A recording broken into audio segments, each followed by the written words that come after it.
If you've been diagnosed with shoulder bursitis or rotator cuff related pain, an ultrasound-guided steroid injection can often help relieve inflammation and improve movement. Let's look at what you can expect when you come in for the procedure.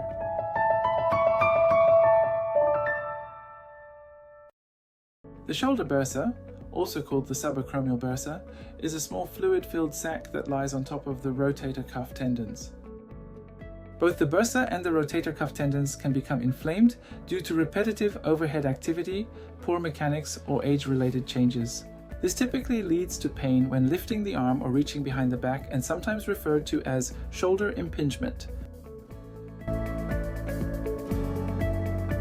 First, we'll start with a short discussion about your symptoms, how long they've been present, and what treatments you've already tried. You can bring any previous scans or referral letters if you have them. This is your chance to ask questions and understand how the injection may help your specific shoulder problem. If the injection is suitable, we will explain the procedure to you in detail and confirm your consent before proceeding. We always perform an ultrasound scan prior to the procedure to assess the condition of the shoulder tendons and the bursa and confirm the diagnosis.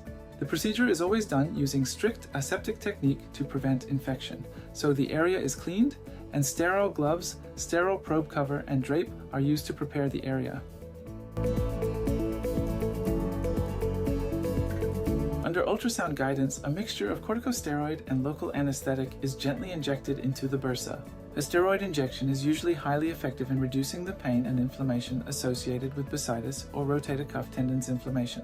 The injection is carried out under real-time ultrasound guidance. This means we can clearly see the bursa lying just above the rotator cuff tendons and accurately guide the needle and inject the medicine to the right spot.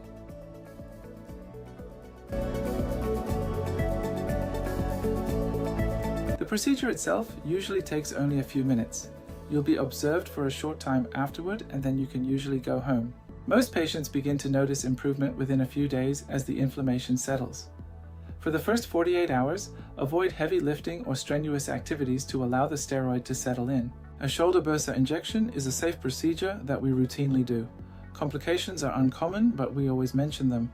Infection is very rare as the procedure is done using aseptic technique and ultrasound guidance. A small number of patients experience a temporary steroid flare, which is a short period of increased pain or warmth in the shoulder within a day or two, which usually settles on its own with rest, ice, or paracetamol.